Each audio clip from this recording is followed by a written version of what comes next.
I know failure well. Darkest Dungeon 2 is quite the departure from the first game.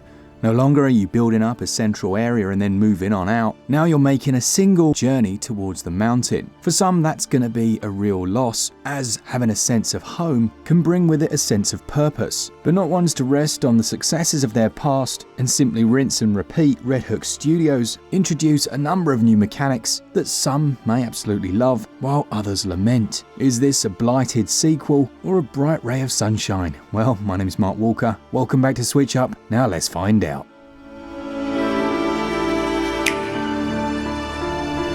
Humanity are truly paying for their sins. The world is completely overrun and corrupt, without any hope remaining. The storyline or confession sees you carry the last flame, which is of course the last hope of humanity in the world, and this gradually diminishes as your journey unfolds, but will also be replenished by your decisions. Outside of the overarching drive, each and every hero within the game has their own storyline that will unfold at various shrines that you'll visit along their journey. Chapter 2. A Leader of Men. These were an excellent decision, and you'll often relive harrowing moments from their past, even fighting battles that they once took part in, and if you're able to overcome these, you'll unlock permanent skills. In my opinion, a game like Hades did storylines so well, where it repeats over several runs, and it works there because you're constantly bumping into new characters. This flashback system they've used in Darkest Dungeon is equally fitting, and adding a genuine reward to that idea meant that I was more inclined to seek out all of the story elements for all of my characters. And so with this quest to carry the last flame to the mountain and defeat the evil, you set off in your carriage. Now the carriage is actually controlled by you. You can speed up, stop, steer it left and right, and you're given an overview of the stage that you're in. You can check ahead to a series of branching paths, plan out a route that would be best, and then set off. The carriage also has statistics of its own. Crashing into certain items or being ambushed will do damage to the armor and wheels. Straight away, I have to say, while I like the idea of the carriage, the execution isn't the best. It's very weighty to move left and right, sluggish almost, but it is a means to an end and a reasonably effective one, as it holds that torch that you need to keep alight. Carrying the Flame of Hope will be your 4 chosen party members. Now initially of course you only have the 4, but you soon unlock more, and it was nice to see that you could actually rename these, calling them whatever you want. The game will suggest positions for you to place them. Positioning is all important, as we're about to see when we look at combat. Now encounters and combat, they come hand in hand. You come across various different encounters as with most roguelites, and from here you'll have to make a choice. Each of your heroes will have a different take on the situation, but if you look down here you'll actually see the true consequence of their decision. It could restore that flame, or cost you some money, or just launch you straight into combat. It's up to you to decide which is the best path to take, but regardless it won't be long before that brutal combat catches up with you. Self-reliance is a rare and wonderful thing. Now the first thing to note is the UI in Darkest Dungeon 2. I'm not the biggest fan of it. The game certainly looks beautiful, but I found its UI to be a little unintuitive. For example, when you go onto an item, I expected that you would hover the cursor there for a while, and then it would show you what that thing did. Instead, you need to click one of the analog sticks in. It makes sense, but it ends up feeling a little bit clunky as you navigate around. This isn't always the case. If you're using a special ability, it's shown in the bottom left corner, but in general I just found the placement of various icons and the overall UI to feel a little less streamlined than I expected. Now with that said, after the amount of time you're going to be spending in Darkest Dungeon 2, you soon pick everything up second nature. There's a turn order up in the corner, and in its most simplest format, you're trying to take out the enemies using a variety of different skills without succumbing yourself. But let me tell you, Darkest Dungeon is not a simplistic roguelite. That is actually a real positive. Different heroes will build different synergies between each other. In fact, you can use certain moves to create combos that will actually go to improve the relationships and affinities, which will have lasting consequences down the line. The difficulty comes from figuring all of this out. The same goes for placement. Certain heroes are best placed at the front, while others are essential towards the back. Whenever you choose a skill, it will tell you exactly where you can attack the enemy. And this is also important because when a monster falls, it may leave behind its fleshy meat sack, which acts almost as a barrier to your units. If it's filling up that front position and you can only attack there, perhaps you'll have to use your tank to knock it back, forcing the other enemies forward, or your assassin to execute its remains, sending it to the afterlife. It's actually quite a cool idea, but it's one more element that adds to an already difficult game. You'll also be thinking about different statuses. These are again used for different combinations of skills, with one launching a status, and then a second character potentially executing a critical hit based on that, while keeping half an eye on your sanity. Stress, as with the previous game, has its own system, and this falls into different levels from low to high. But if your stress gets too high, then a party member's going to suffer a meltdown, and this can be game changing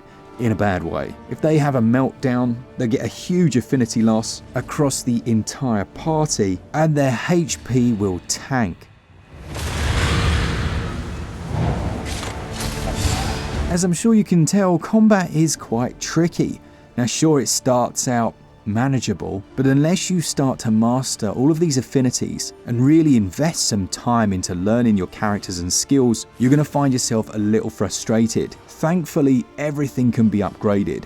The coach, its armor, you'll find hundreds of different trinkets which can be applied to each individual hero, and whether you win or lose, you'll gain the game's currency in the form of these candles, and you can either unlock new heroes, more of those trinkets to help on your runs, and you will gradually get more and more powerful. It has that meta progression whereby you find yourself investing 10 hours at a time without even realizing it. Eventually you'll drag your horse and carriage like a clapped out old banger into an inn. These sanctuaries will allow for some respite. You can repair if you've got the prerequisite materials, make some purchases, and apply certain in-only items to your heroes. It's also within here that one of the systems plays out that I spoke briefly about. Now, as you go about the game, certain actions that you take will change the affinity and relationship of your heroes. This can mean that while you rest at the inn, the next day, their relationship may have changed.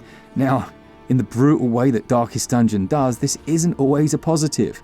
Sometimes a positive affinity relationship can mean a new synergistic ability, but at other times it can mean a permanent negative trait until you finish that run, and that won't be able to be unequipped. While I love the idea of a relationship system, I think they should have made it a little more overt exactly how you can change that, if you can at all. From the inn then, you can end your run right there and head back home taking all of your currency with you, or continue on towards the mountain. It is nice to have a choice of where you go, as they'll feature different enemies as well as challenges, and some even offer positive reasons to go there. I think it's worth knowing before you go in that RNG is quite a large factor to Darkest Dungeon 2, at least in your first 5 to 10 hours, with some runs seeing a delightful selection of trinkets coming your way, and others having you face against enemies that annihilate you in a couple of hits. Even though this definitely improves as you go on, I don't feel like they got the balance quite right between skill and luck. The controls overall are fine, and you've also got the option for touchscreen if you're in handheld, but there are a couple of things here as well I think they should have added in to improve gameplay. Now, I won't exactly say I'm the most patient person in the world, but in these types of games I do like to have some option to speed up my moves. So I want to press a button and skip my move, or press it again and skip the enemies, but you can't do that here, at least not that I can see, and it means that some of those fights can feel a little more tedious than I think they needed to. This is a hardcore roguelike and has the pros and cons that come with that territory, and I think some people will give up before they see its true potential, and for me at least, a lot of that could have been helped by just letting you do everything quicker. It still provides some solid gameplay and enough for me to enjoy. I give gameplay 16 out of 20, and while you can use touch controls, it feels a little bit fiddly like this, and handling that chariot is not great. Controls score 15 out of 20 as well. Visually, you'd be hard pressed not to say this is quite a beautiful looking game, with its almost cel-shaded characters that could have been ripped straight from a graphic novel. It looks like the manic fever dreams of Carlos Esquerra, and clearly Chris Barassa, the creative and art director over at Red Hook, knew exactly the tone he was going for, and it does look great. Functionally though, the performance on Switch is a little hit and miss in certain areas. The combat's absolutely fine, but the carriage sections, they can drop down below 30 FPS and become quite stuttery. Combine that with the very heavy weighted steering and it could do with a little improvement, I think. The soundtrack is incredible, but it's Wayne June, the voice actor, who steals the show from a visuals and audio perspective.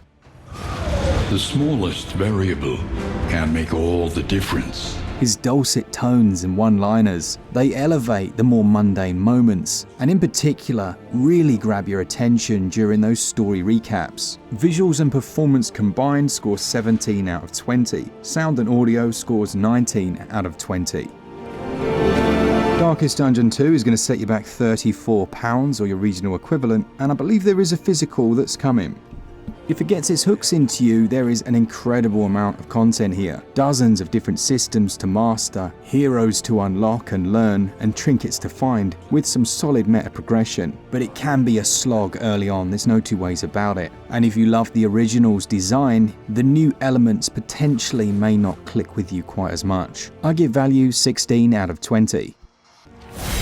That you are not a prisoner of your past. It's always nice to see a developer try new things, but there is a certain irony to the fact that Darkest Dungeon 2 doesn't actually feature a dungeon, and I think doubling down on its original concept may have been a better way of going about things, but this is still a solid roguelike. It gets a SwitchUp score of 83%. Thanks to the publisher for the review copy. Let me know down in the comments what you think of this review, and as always, for all things Switch, all the time, keep it Switch up. Cheers guys, see ya!